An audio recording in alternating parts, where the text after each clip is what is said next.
Hello friends and welcome back for another episode of Indie Impressions. My name is Nick and today we're going to be checking out a very simple little arcade game that's free. It's an online browser game called Balloon Burrower by developer ABA Games. There's almost nothing to this one, but I just couldn't pass up showing it to you because it's very simple, it's very refined in a way, it's right down to the point of what it is that makes it fun. And it's just really addictive too. It's got a leaderboard tracking and everything, so you're probably going to end up playing this about 100 times and trying to get your ranking up as high as possible. The goal here is very, very simple. There's these little yellow objects that you can see probably flying by a few times. Those I'm calling affectionately coins. I don't know if they're coins or orbs or some other version of that word, but essentially we're just trying to keep those on screen as long as possible and let our timer tick by without having those go off the screen. Now, what do we have to fight the endless flow of neon pink balloons? Well, we just basically pop them. It's sort of like playing with bubble wrap. It's that simple. So let me start up a run, and we're going to see if we can have a good score here. So first thing you'll notice, of course, very retro-inspired sound effects going on here. It very much feels like we're playing a Nintendo game. Right from the first second I started this up, I'm like, wow. Alright, I feel like I've felt this experience before, but then we've got all these particle effects every time we pop one of these balloons, very satisfying, and we're essentially just trying to juggle this coin and try and keep it on the screen. As you can see, it is being pulled by the tide of balloons, and it's sometimes very difficult to keep things under control. But then occasionally the baton will be passed off. There might be another coin that shows up, and if you can pop that balloon, well, that one starts to essentially work for you. And you'll see in the top right corner there's a little ticker where it shows our score. And I can't tell if it's every time one of the coins touches another balloon or if it's just at a set increment that you are rewarded with the amount of points that's equal to the amount of coins that are on the screen that you're trying to balance. Because I've actually had it get up to, I think, 4 or 5 at the same time, and if you can juggle that many all at once, you have a much higher chance of doing well. As well as if you spread the things around, chances are you probably won't knock all of them off the screen at the same time, or at least that's sort of what I'm operating under the pretense of. It is rather difficult to understand exactly how your movements are going to affect the coins, but it seems like there's a little bit of kickback when you knock into one of these balloons very much near one of the coins. So I think ideally you want to kind of operate a little bit away from them and try and make sure they're not too close to the bottom of the screen. But once they get in the top left corner of the screen, things get a little bit difficult to manage a lot of the time, I've noticed.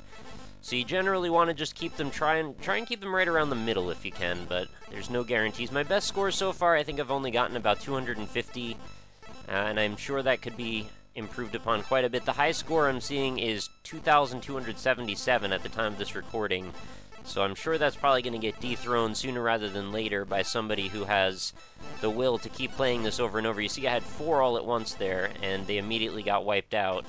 But I have an okay score going. Oh, well, it's over at this point. The one complaint I have, if I have any complaints, is just that that sound effect can become a little bit overwhelming and perhaps a little bit frustrating having to hear it constantly. But at the same time, it's sort of satisfying too, so depending on what kind of mood you're in, I think it could either be grating or enjoyable. I mean, with the same sort of tangible, tactile feeling of popping these balloons, you have that sort of lo-fi NES game sort of sound that accompanies it, and just sort of, I don't know, it feels good. It feels more than just playing a game sometimes, which is, I don't know, I guess that's something. The idea of popping bubble wrap for a game is always something that sort of intrigued me because it's such an experience that's very much just tied to sensation, and I think that's sort of what this game is playing upon as well.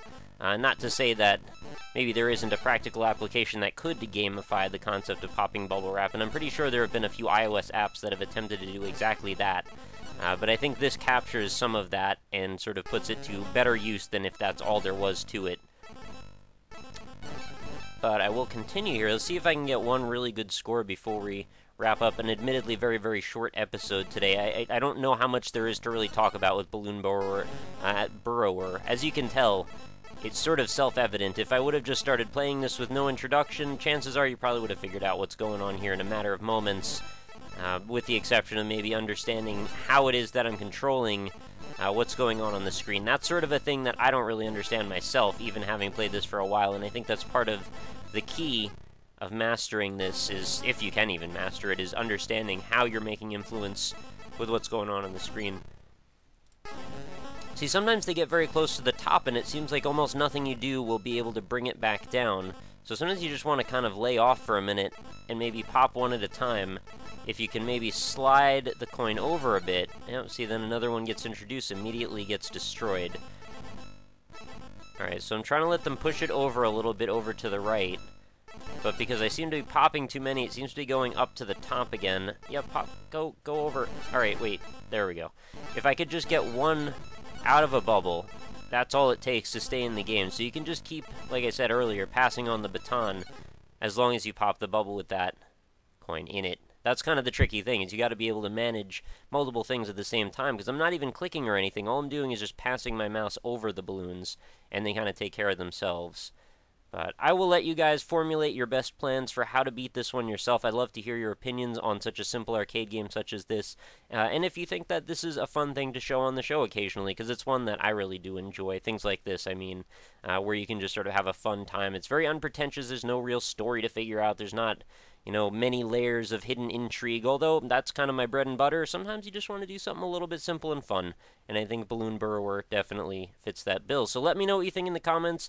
Make sure to leave any support you can. If you did enjoy the episode, feel free to let me know. I do appreciate that. And of course, feel free to check out the description for plenty of other ways to check out what I'm into. If you want to, there's my Twitter, of course, my Facebook, and of course, indie-impressions.com, where every new episode gets aggregated, and they're all sorted and categorized. So if you're looking for a particular type of game, that's the place you go for that. But I will see you again tomorrow. New episodes of Indie Impressions go up every single day, so hopefully you'll be back for that, and I'll catch you then. Have a lovely night, guys. Later.